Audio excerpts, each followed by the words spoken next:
Michael Wolff started his career in journalism working as a copy boy at the New York Times while he attended Columbia University.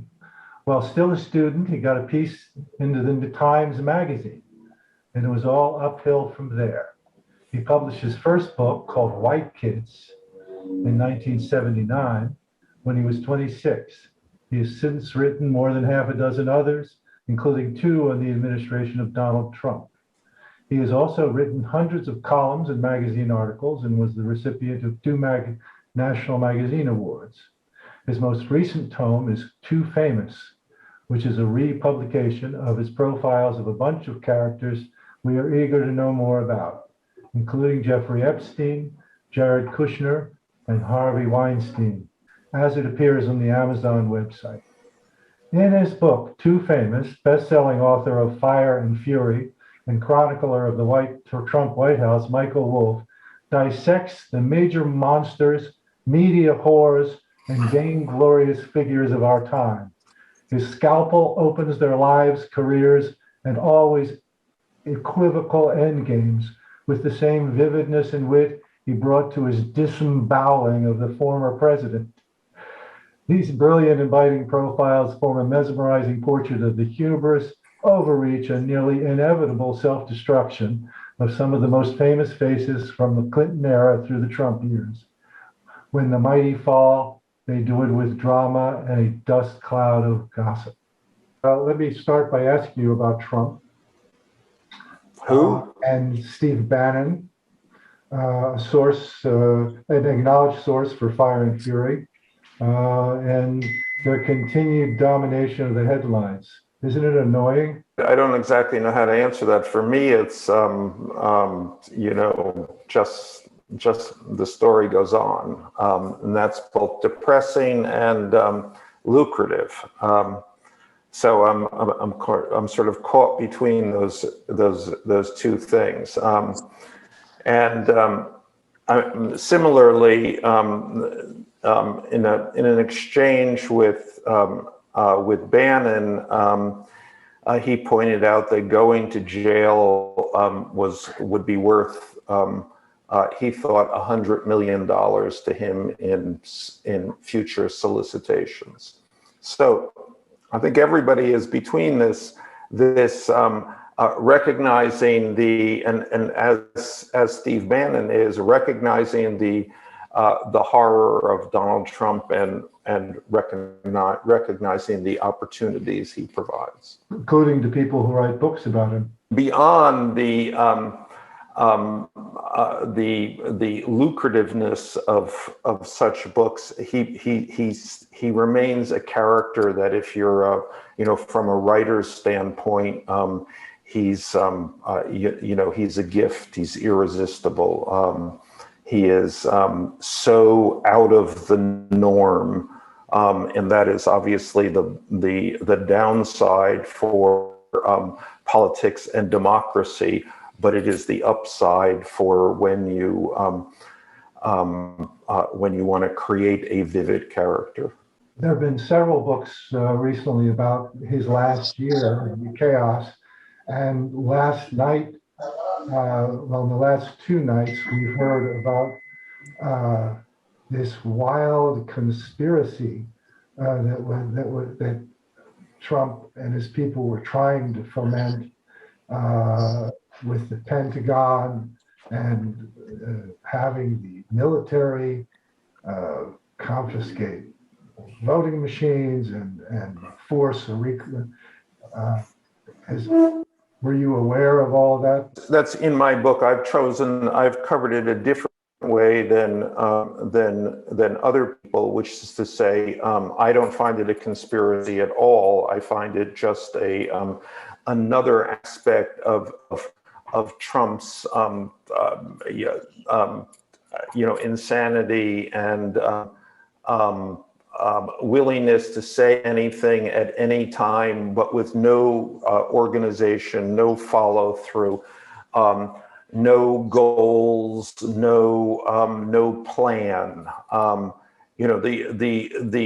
The essential story of the Trump administration is this crazy man in the middle of the White House talking and talking and just spewing forth and saying whatever comes into his mind. And most of the other people in the White House trying not to do what at any given moment he has told them to do, which he will reverse in the next moment.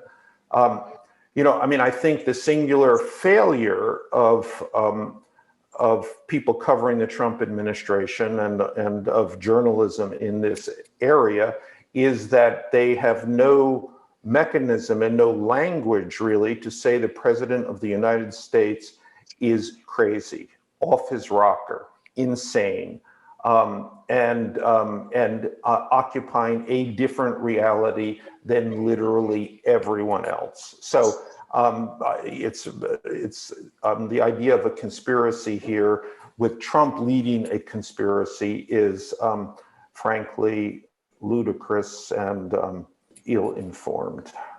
As a New York journalist, you watched his rise in New York to prominence, at least in the gossip columns over the years. How surprised were you when it? No, and I was at New York Magazine for a good part of this. He used to call me up all the time. I would certainly hear from Donald Trump a couple of times a month, mostly because there would be an article in the magazine that he was not mentioned in that he thought he should be mentioned in. Did he get crazier as time passed? Yes, I mean, I think he became as he was more and more empowered by celebrity and then by high office. Yes, that fueled his insanity.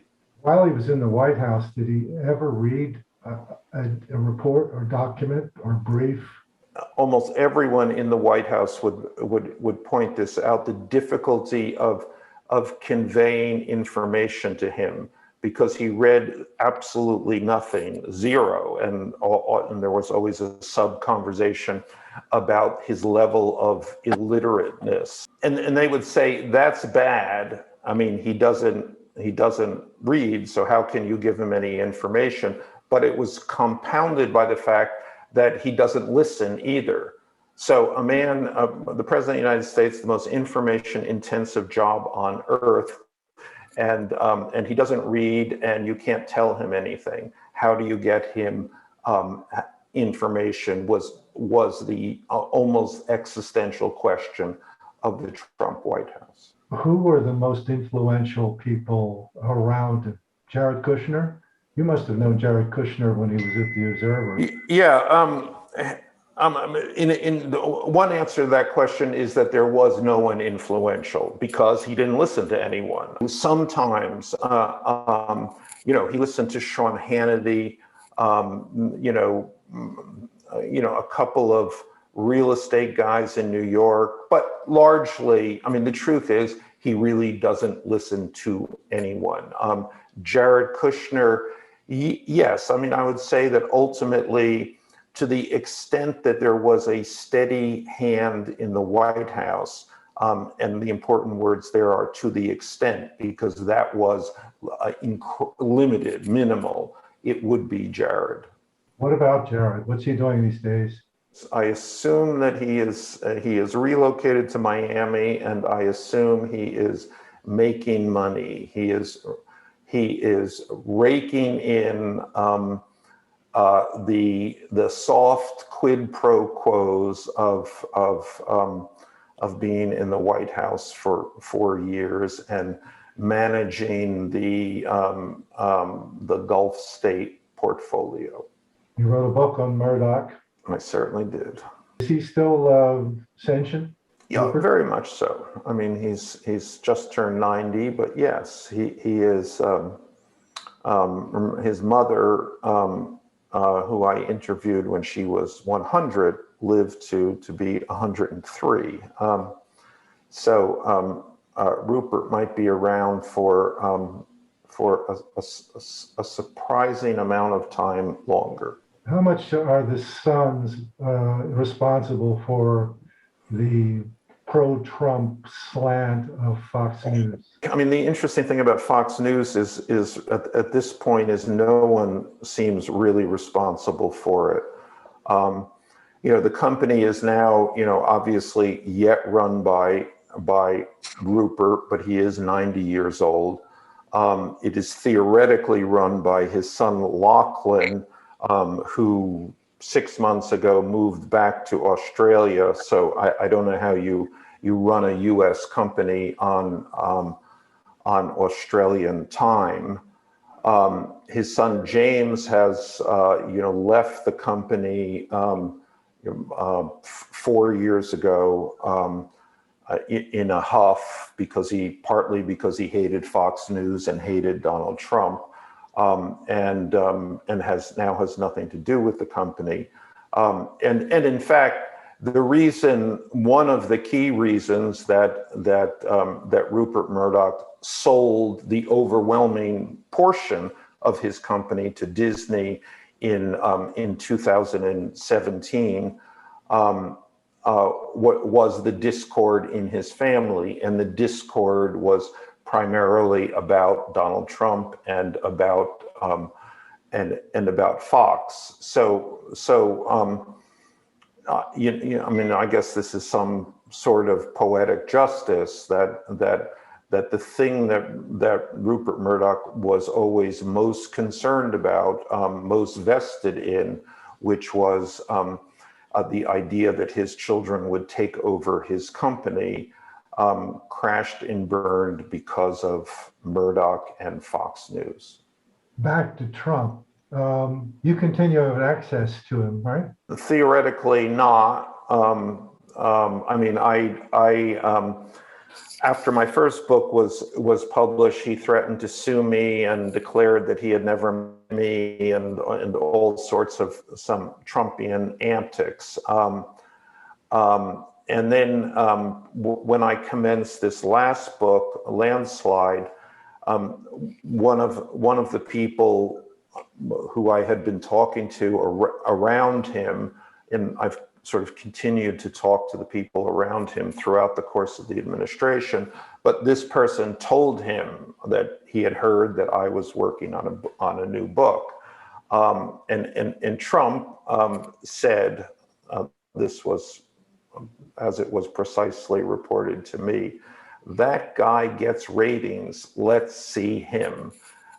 And I was promptly invited down to Mar-a-Lago, where I had spent the day with him and then had dinner with the former president and the former first lady.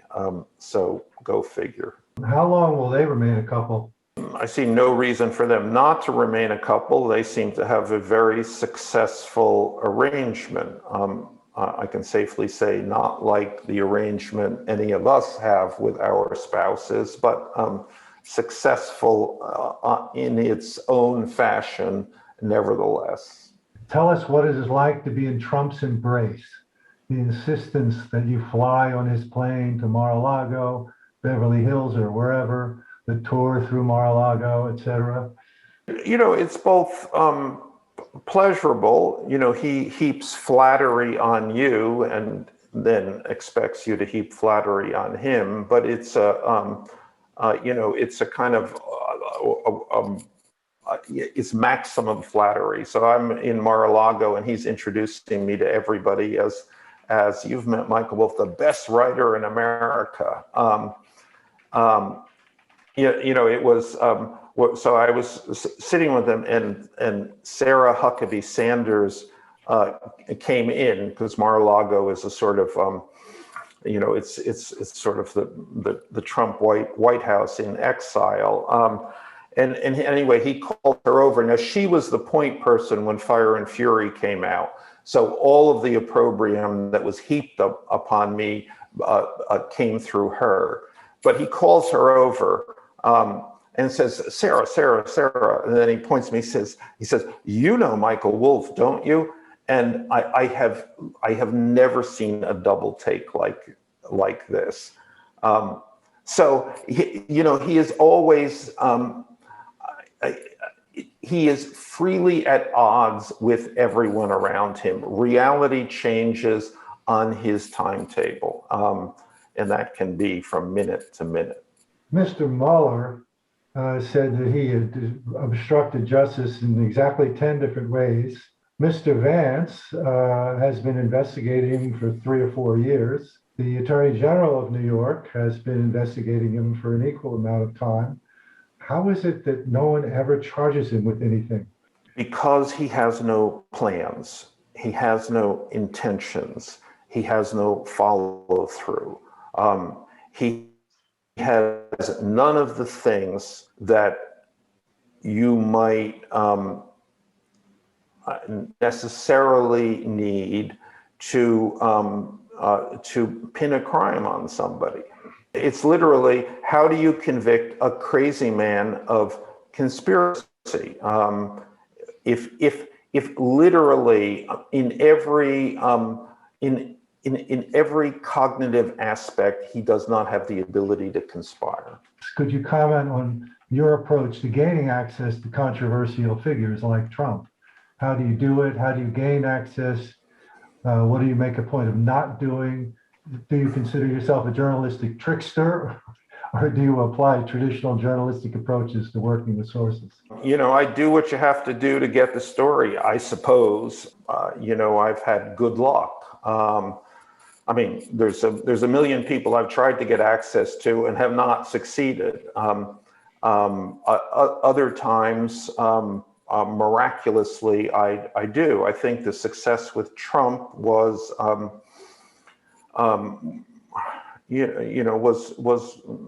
was partly that I had a prior relationship with him from New York.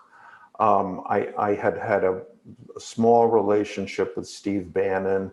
And then I knocked on the door, and I remember I went to Bannon first when they were still in Trump Tower, and I said, I'd like to come into the White House as an observer. And Bannon said, well, sounds great to me. You have to ask, but you'll have to ask Trump. And so we were in Trump Tower. We went upstairs to Trump's office, and I said, Mr. Trump, I'd like to come into the White House for the first, 6 months as an, or I think I said 90 days as an observer. And he thought that was a job, deputy assistant observer. I don't know. And I said, no, I want to write a book. And then he kind of, waved that away, not in, a book, not very interested. And then I came out of the office with Bannon, and Bannon said, well, he certainly didn't say no. And then that became the day-by-day entree to the White House.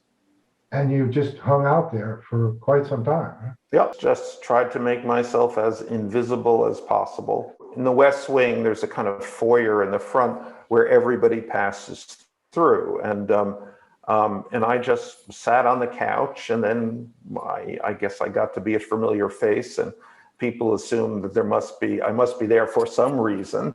And that led to talking to one person, to another person, to another person, until I was a fixture.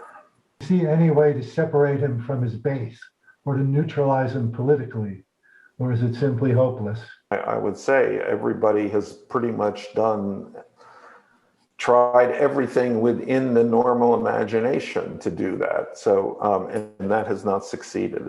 It actually seems to have increased. I mean, every effort to bring him down from his pedestal, impeachment investigations, et cetera, defeat even, has not done that. Has Trump compromised the entire press corps by granting access, freebies, et cetera? I don't really know about that. I mean, he is granted access. He's probably more accessible than any president, certainly in my recollection. At the same time, people, almost all of them, write more scathing and devastating things about him than they have about any other president. Do you think he was surprised by the January 6th insurrection?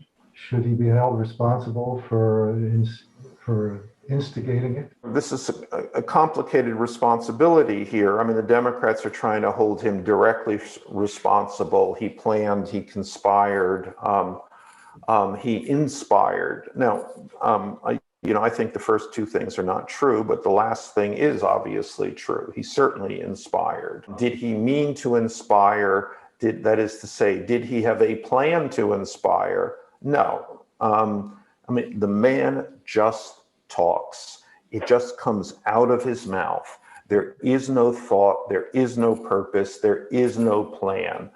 And at the end of the day, yeah, I think he was. I think that he was initially gratified, all of these people coming there on his behalf. But then as this turned into something else, yes, I think he was as surprised as anyone else. And during this time, and I kind of know this, blow by blow, if not minute by minute, his primary obsession was on the vice president and what the vice president was going to do for him.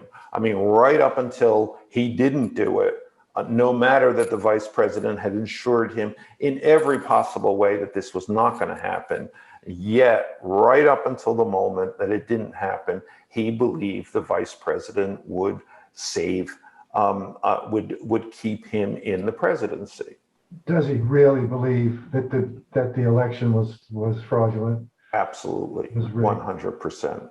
He is the only person, I mean, literally the only person, and this includes all of his staffers, all of his campaign people, all of his election lawyers, and the entirety of his family. Nobody there believes this to be true, but Trump himself absolutely believes it to be true. Yeah, he's insane.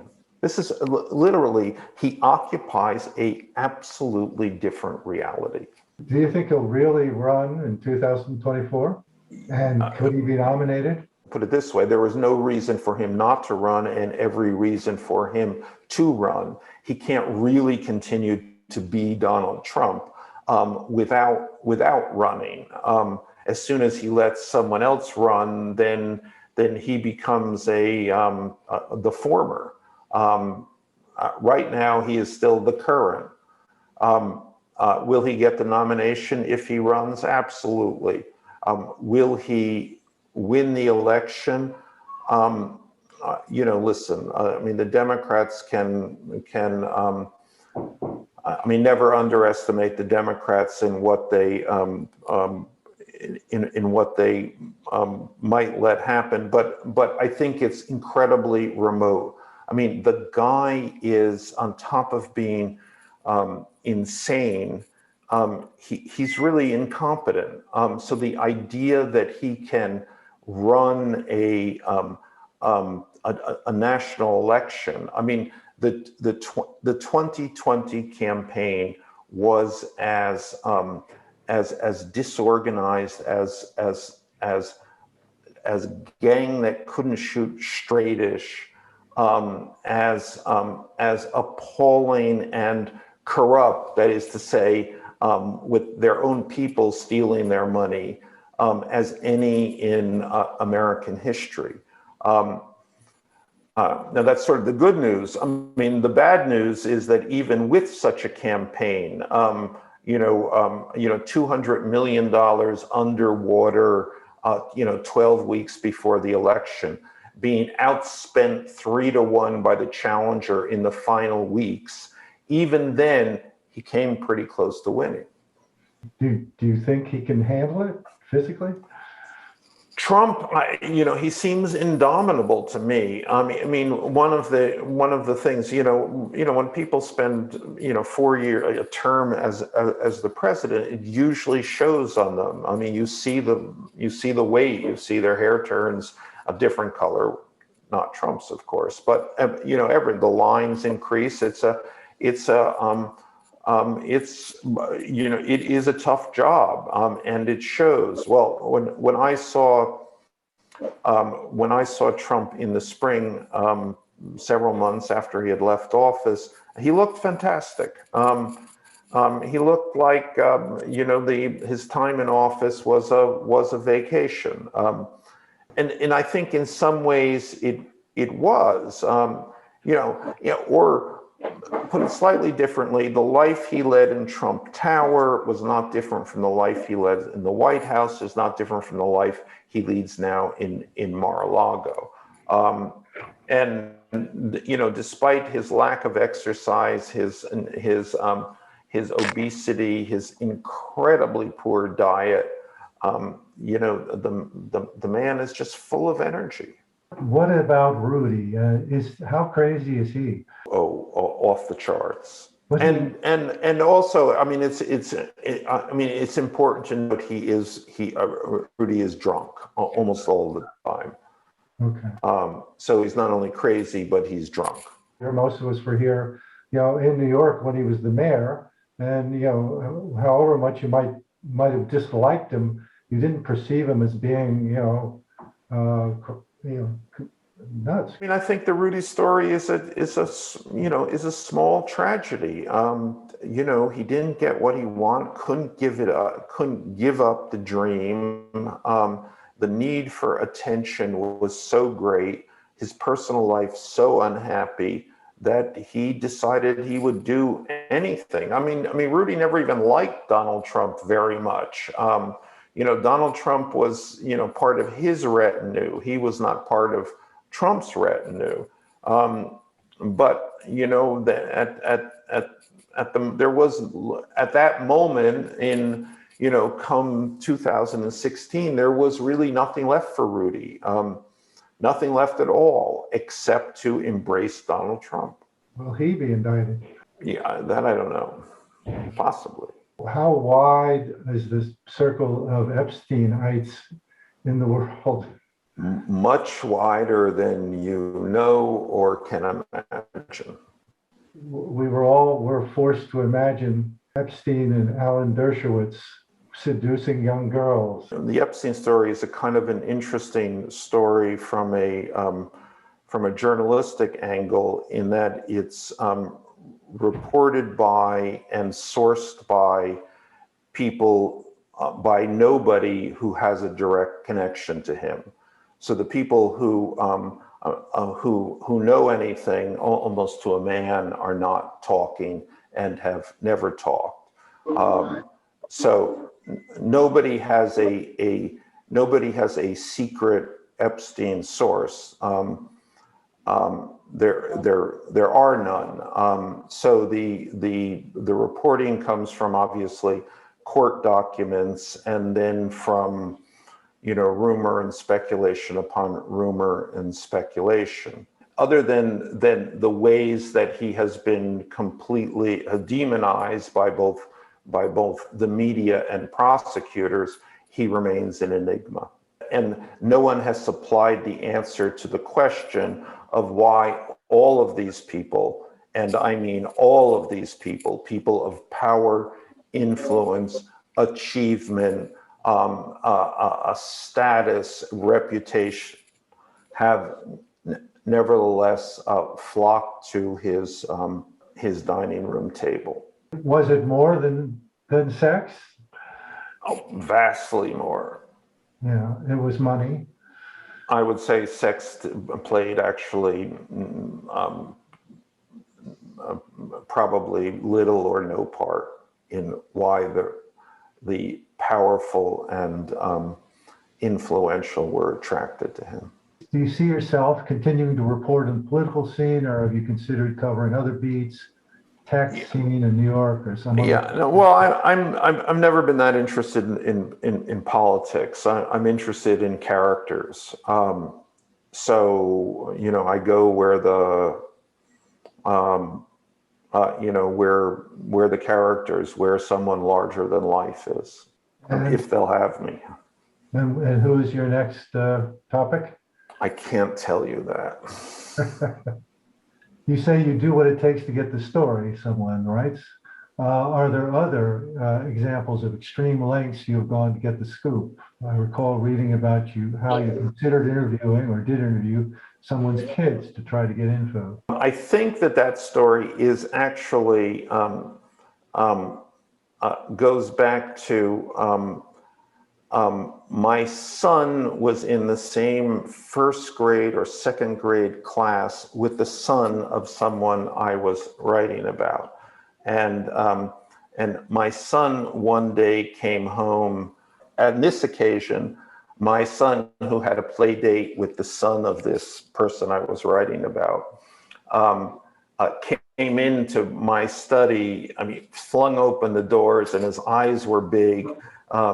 And I remember, and he said, Izzy, the name of his schoolmate, is rich. And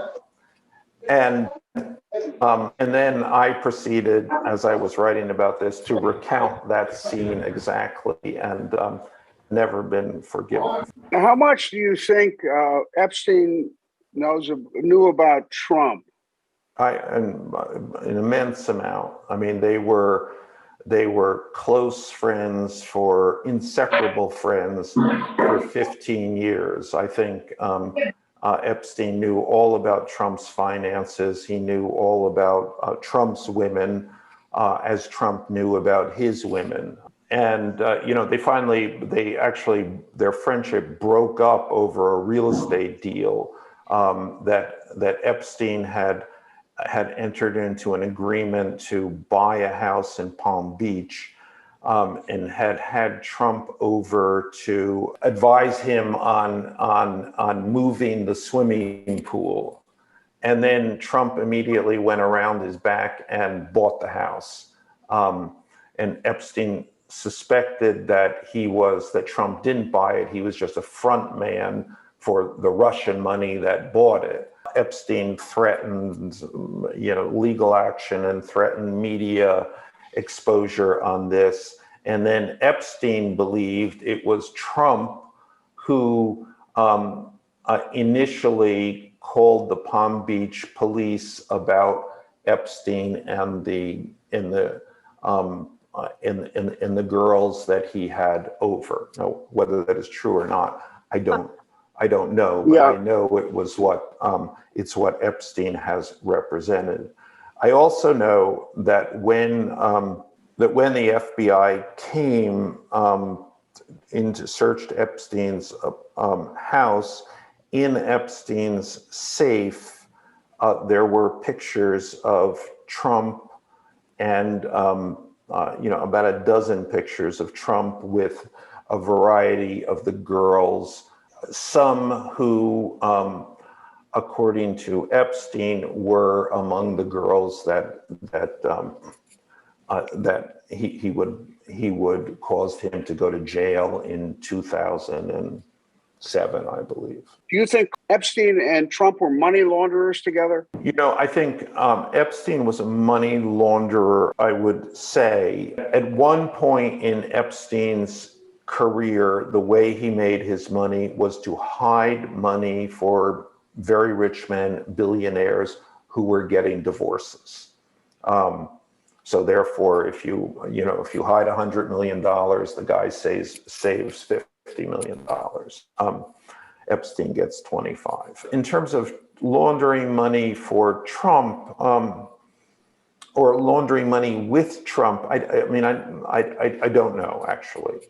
It's surprising that this relationship between Epstein and Trump was not made more of during the campaign, or both campaigns. Well, I know that when Bannon first met Epstein, the first thing he said to Epstein was, "You were the only person I was afraid of during the campaign." Epstein says, "As well you should have been." This was after Trump had been elected president, and they met, and then they had then they became actually friends over the fact that they both thought that Donald was a crazy person. In your books, you don't have a lot of source to individual people. Would you consider your books journalism, or do you have some other way of describing them? I'm not sure I consider myself a journalist. I consider myself a writer. my job is to convey the experience, is to bring you into the rooms that I have been in, to give you a sense of someone's character. Another kind of journalism, to write a bill of particulars is not what I do. Not to say that that's a bad or lesser or form of journalism. I just do something else. I'm a magazine writer, of which there are few left because there are few magazines left. But that's what I bring to the table. Michael, if Trump runs again, who do you think would be his running mate? Again, it's a very hard thing because these things happen. They're caprices on Trump's part. You can't tell who what's going to run through his head. It's a matter of what's going to run through his head, and then who can possibly restrain what runs through his head. When the first Supreme Court vacancy, there was a period in which he was determined that he was going to put Rudy on the court. And everybody around him said, Rudy is pro-life. This is like, and he was finally made to understand that this was not going to happen. But, it's hit or miss on this kind of stuff. How do you think other people, Pence, Josh Hawley, even Rudy, would fare against him in a nomination contest for 2024? There would be no question. Trump wins the nomination. Yeah. There is no Republican Party except the Trump Republican Party now. Now, it's a different question if Trump drops dead. Then what happens? I don't know. Then that's a whole other kind of transformative experience for the Republican Party. Michael, was there any journalist that you consider to have really plumbed Trump's psyche in the way that the situation demanded and got him early on, or was there just a collective failure? This is a hard one for me to answer because I think that's certainly the job that I set out to do, and I'm not sure anyone else did set out to do that. I think they tried. They set out to write about the Trump presidency, even its faults and failures in relatively conventional political writing terms. And many on that basis succeeded. But I don't think that they got close to understanding that this was in every way, shape, and form an aberrant presidency. Not just a deceitful presidency or a corrupt presidency or a wrong-headed presidency or a disorganized presidency. But it was a presidency that had no relationship to any presidency that has occurred in the past. Again, the man was crazy, and there is no way for a whole swath of institutional journalists to say the president of the United States is insane. I can say that. They cannot. Do you have any insight at all into the death of Epstein? Was he the kind of guy who would take his own life in that circumstance, or you have any insight or rumors or information at all to suggest that it was not what? Well, yeah. I mean, I'll tell you what I know, that I believe the way it has been described that he would have had to have killed himself, essentially to have broken his own neck, is implausible to say the least.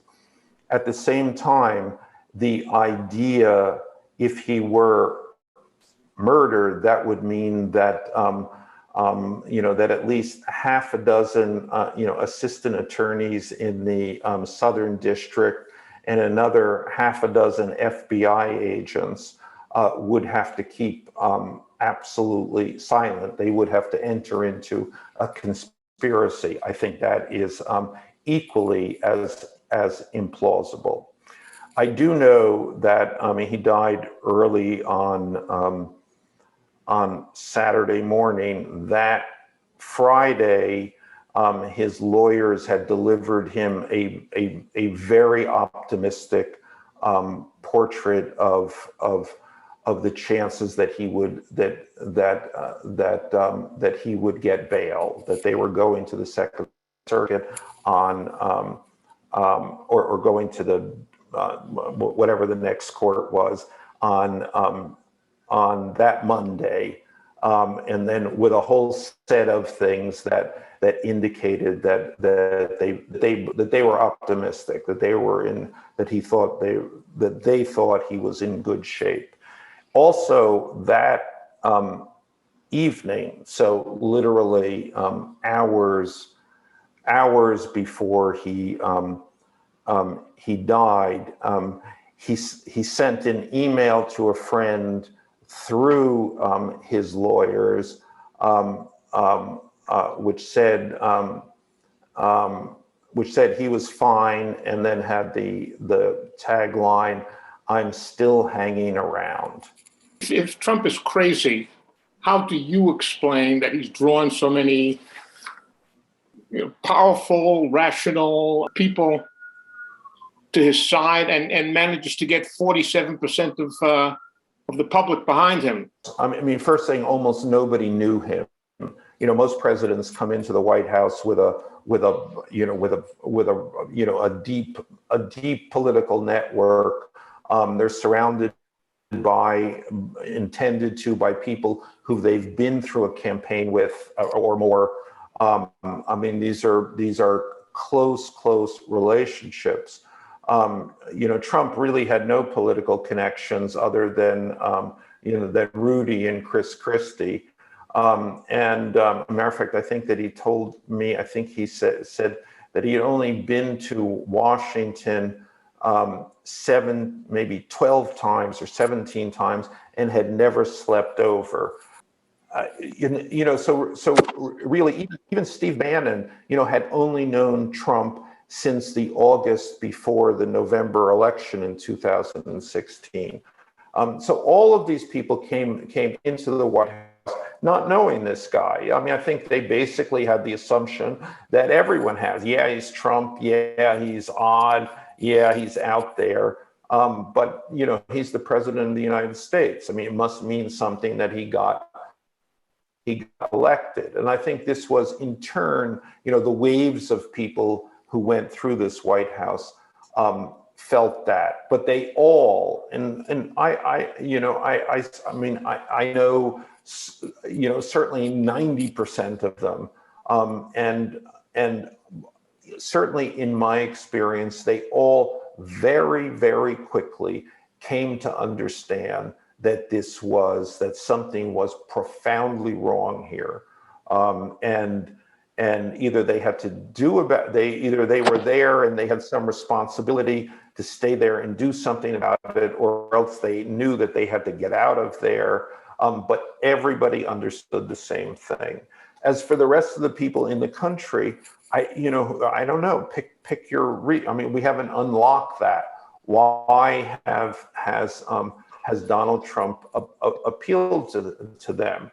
I don't know, because he's an actor, possibly. That's remember the most success he's ever had in life is not as a real estate developer, it's as a television actor, it's as a reality show actor. So he knows something about, the electorate to him is an audience, and over and over again, he's shown that he is on the wavelength of his audience. Knowing the way Trump is, seeing what's happened and all these things that have come to light, isn't there the possibility that another Republican who can embody what Trump supposedly, some of the rational things he may come out with, or some of the economic programs that appeal to people who are afraid of the socialist Democrats, couldn't there be a Republican candidate who could not be a nut, who could really take the nomination away from Trump? Certainly at this point, no Republican can take the nomination away from Trump. It's almost inconceivable to think now that anyone would challenge him. There's certainly no indication that anyone within the Republican Party has an independent base that could in any way rival Donald Trump's. So I don't see that happening, and I don't think that there is any indication of any movement like that is beginning to grow or that might appear. I think we've exhausted several topics, and I know you had to rush to join us, Michael. So we sincerely appreciate all the time you spent. Thank you very much. No, I really enjoyed it and really appreciated it. I would look forward to doing this sometime in person. Michael, that was great. Thank you so much. Thank you all very much. Thank you Thanks. so much, Michael. Thanks a lot, Michael. Bye-bye. I'm Yes. sorry, I'm so belated with this, but nobody's brought up the potential criminal charges against Trump. Do you think that he'll get off without any penalties whatsoever with finances and other curious things? Yeah, I mean, obviously I don't know, but I would just say that, Donald Trump has been in litigation for, the better part of 50 years. This is what he lives for. This is, essentially one of his talents is to find himself embroiled in litigation and to win. Win just because he outlasts everybody. Most people, and it's an essential part of the Trumpian character, most people, maybe all people, at some level have a threshold for conflict, just too much. Life is too short. They just can't take it. They give in. And his threshold for conflict is apparently absolutely unlimited. He lives for it. And this is compounded by this reality television show experience in which, a reality television show essentially succeeds on the amount of conflict that it can discover or generate. We don't know what's in the tax returns. And the tax return, we've come to think that they're a kind of a holy grail, but tax returns are incredibly complicated, and basically he's pushed this out. Anything he does, he starts a new company. Everything is pushed out endlessly. Also, and it's an important point here, Trump has no money. The lie is not that he's stolen money or hidden money or laundered money. The lie is that he has money. He doesn't. So do you think he has dementia? I don't think he has dementia. I think he is just crazy. I think he has been crazy for a very long time. I think it is just a reality distortion. It's not dementia. Michael, I have read that he drinks about 12 cans of Diet Coke a day. At least, yes. Then why is he not spending more time in the bathroom? How could he go speak for hours drinking that much Diet Coke? I don't know, but I would say he is a surprisingly large man. So I guess it has, he can. But you confirm about 12 cans of Diet Coke a day? Yeah. Yes, I would say that's probably reasonable. He had a button on the Resolute desk. Push the button, and the Diet Coke came. In person, it's you're kind of stunned. He's incredibly relaxed. As I say, he looks very fit. He certainly, when I saw him, had lost some weight. I almost said, "Oh, Mr. President, you've lost weight." And then I thought, probably not a good thing to say to Donald Trump. Michael, having concluded what you have about Trump, have you had trouble sleeping the last 5 years? Well, I've had trouble sleeping the last 40 years, so I'm not sure if Trump is involved with that or not.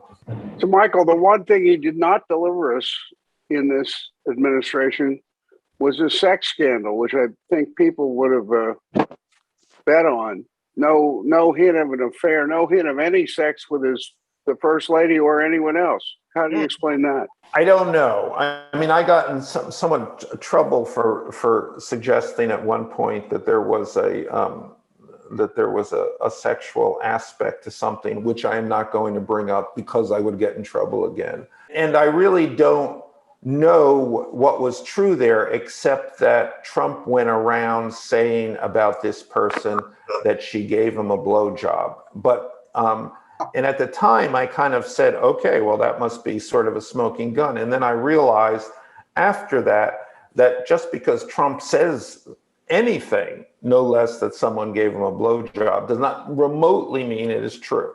Michael, what was his relationship like with the Secret Service agents? Did they like him? Were there agents who didn't want it off the assignment? Do you think they would take a bullet for him? I think they would, and I think that I don't really know.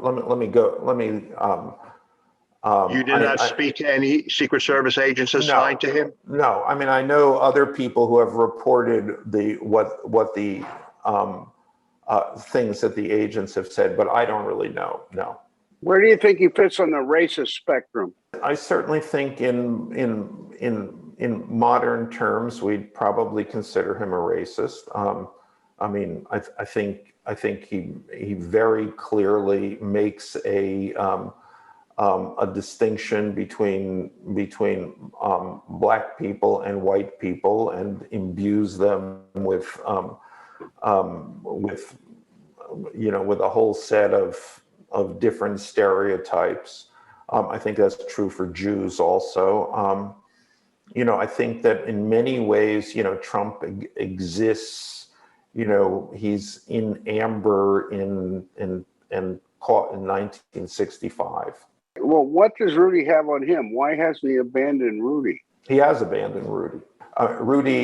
No, they won't give Rudy Trump's direct number anymore. Rudy has been banished, and Rudy has been banished several times by Trump and of the people around him. I mean, Rudy manages to get back in because he's often the only person, as with the